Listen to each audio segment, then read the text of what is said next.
sa sarili, isang katangiang mahirap pairalin. Pero isipin na lang kung ang lahat ng Pilipino ay walang disiplina. Ano na lang kaya ang mangyayari sa Pilipinas? Sa isang batalyon sa Lanao del Sur, makikita ang disiplina. Dito sa 33rd Infantry Battalion ng Philippine Army. Napakahalaga ng self-discipline sa sundalo, meaning disiplina. Alam natin na isa yan sa mga core values ng Army. Yung ng value ng discipline sa Army is going back to basics. Kung walang disiplina, di para na tayo mga ragtag Army. Isang bahagi ng pagdisiplina ng batalyon ang baguhin ang panglabas na anyo ng mga bagong sundalo. Anong tawag dyan? Tumahok, ma'am. Symbol na rin ng humility yun dahil sila nga, pag-report pa lang dito dapat, di ba dati yung mga sundalo, long hair, ganyan. Tinanggal na natin yan, binalik natin sa basic soldiery which is yung may standard tayo na haircut. Ang ginawa natin sa mga private naman is parang distinct yung pagiging tomahawk cut nila para parang acceptance ng pagiging private ba.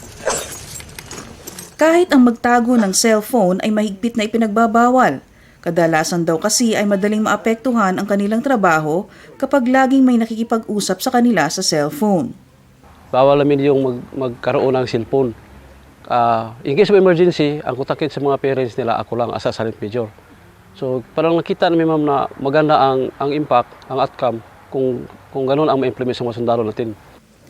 Pero ang higit na kahanga-hanga ay ang sapilitang pag-iipon ng pera sa loob ng isang taon.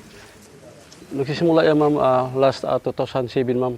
Kasi nakita namin ma'am na ang mga sundalo ay palaging naglalon. Ang iba ma'am palaging may mga problema na mga private pa, loan na sila. So napag-aralan namin na mas maganda nito magawa tayo ng policy na yung newly privates na ma-assign dito, kailangan first mag-orientation muna sila ng 45 days para ma-adapt nila ang policy sa unit. Policy na sa 1 year bago sila makauwi, tapos mayroon silang first saving deduction na 5,000 para sa within 1 year mayroon silang 60,000 para pag uwi nila mayroon silang pera. Yung 5,000 compulsory sa amin yan. Ang passbook nila sa kanila lang. After 1 year, pagkita nila ang passbook nila sa amin, so pag walang withdrawal, makauwi sila. Unless yung extreme emergency lang na with clearance sa akin, i-recommend ko kay Batcom na, sir, kasi namatay ang parents, may pinapaara pa itong bata na ito, hindi siya nakaipon sa yung sobra sa kwarta niya, kaya nga kinakailangan. Exempted yun. Pero yung mga kuan lang, mag-withdraw kay mga asawa, hindi pwede. Mag-withdraw kay ibili ng bagong cellphone o hindi pwede. May pag-angal man sa umpisa, natatanggap at nauunawaan naman ng mga sundalo ang kahalagahan ng pag-iimpok sa pagdaan ng mga araw. Kasi dun sa ma'am, capital contribution, malaki talaga yung advantage na ma'am kasi pag alis mo within 1 year, malaki yung mo sa capital contribution kasi in 1 year may maipon ka na 60,000 ma'am. Mas advantage sa akin ma'am kasi nung pag-uwi ko ma'am, marami akong naipon na pera.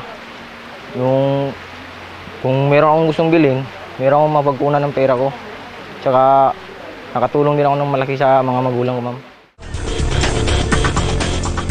Ayon kay Master Sergeant Kanday, may mga sundalo silang nakapagpagawa na ng tahanan dahil sa disiplina ng pag-iimpok. Kahanga-hanga na ipatutupad ng isang batalyon sa Army ang ganitong klase ng disiplina. Isipin na lamang kung lahat ng Pilipino ay may ganito katinding disiplina. Magiging malaking kontribusyon ito sa pag-unlad ng bansa.